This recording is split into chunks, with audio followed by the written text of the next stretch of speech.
Samajwadi party से 3 विधायकों को आज जो है निष्कासित कर दिया गया है और उसमें जो है मनोज कुमार पांडे जी का भी नाम शामिल है। बात करने के लिए मौजूद है। सर, जिस तरीके से 3 विधायकों को निकाला गया है उसमें आपका भी नाम शामिल है, निष्कासित कर दिया गया है, क्या कुछ कहना चाहिए?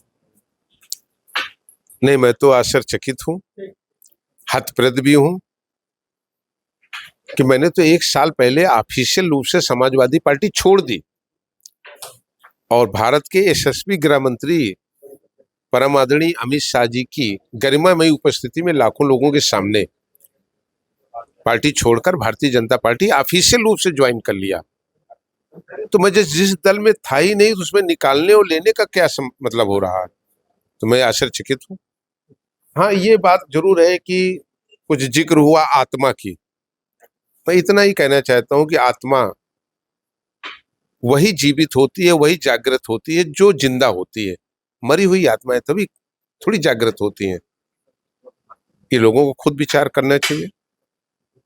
मैं परमपिता परमेश्वर की अनुग्रह से और ऊंचाहर की जनता की अनुग्रह से जो कुछ हूं वो हूं, और उत्तर प्रदेश के विभिन्न कोने में रहने वाले अपने उन शुभचिंतकों के आशीर्वाद समर्थन से मैं हूं।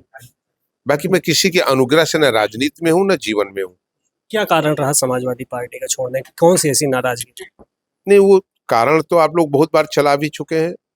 ऐसा नहीं, मैं समाजवादी पार्टी में रहते हुए भी मैंने इस चीज को कई मौके पे और कई प्लेटफार्म पर इसका विरोध भी किया।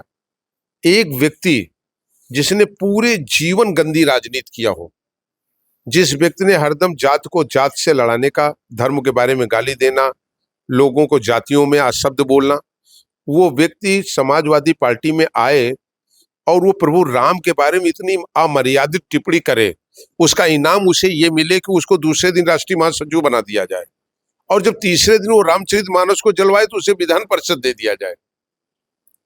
और ये बात कोई आज बाहर नहीं, मैंने वहां पे भी विरोध किया, मीडिया में भी विरोध किया, उनके सारे बयानों का खंडन भी किया, आलोचना भी किया, और अपने राष्ट्रीय नेतृत्व से उस समय इस चीज को आग्रह भी किया और आगाह भी किया। लेकिन जब मैंने देखा कि ऐसे लोगों को लगातार बढ़ाया जा रहा, तो मैंने भी ये निर्णय लिया कि आस्था से कोई समझौता स्वीकार नहीं होगा।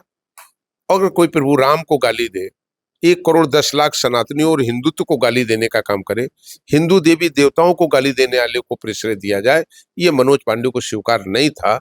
और फिर मैंने कहा, और मैं फिर कह रहा हूं इस बात को, कि पद प्रतिष्ठा के लिए केवल राजनीति नहीं है, अपनी विचारधारा, अपनी आस्थाओं के लिए, गरीब कमजोर की सेवा के लिए राजनीति करते हैं। ऐसी पद प्रतिष्ठा मनोज पांडे 100 बार ठुकरा देंगे जहां पर हमारे धर्म से, हमारे आस्था से खिलवाड़ किया जाए। बिल्कुल, 18 मई 2024 को आपने भारतीय जनता पार्टी जो है ज्वाइन कर ली थी। 1 साल का जो है कार्यकाल रहा, 1 साल समय लिया है निष्कासित करने में, क्या कुछ कहते? नहीं निकाल, मैं भाई यही तो कह रहा हूँ कि निकालेंगे उसको जो आपके यहाँ हो। मैं तो था ही नहीं उनके यहाँ, तो जब मैं उनके यहाँ था नहीं तो निकालने का सवाल कहां से आ गया? जो होगा उसको निकाले। मैं उन सारे विधायकों में अकेले विधायक था जो मैं पार्टी को छोड़ चुका था, तो निकालेंगे आप उसको जो पार्टी में रहा हो। 27 को लेकर के चुनाव, क्या ऊंचाहार विधानसभा से ही चुनाव? बिल्कुल ऊंचाहार से लड़ेंगे। ऊंचाहार हमारी धरती है, हमारी कर्म, हमारे संघर्ष की धरती है। ऊंचाहार की जनता हमारा परिवार है, तो ऊंचाहार ही लड़ेंगे। ये तो हमारे साथ बात करने के लिए ऊंचाहार से समाजवादी पार्टी के विधायक रहे मनोज कुमार पांडे। आज उनको निष्कासित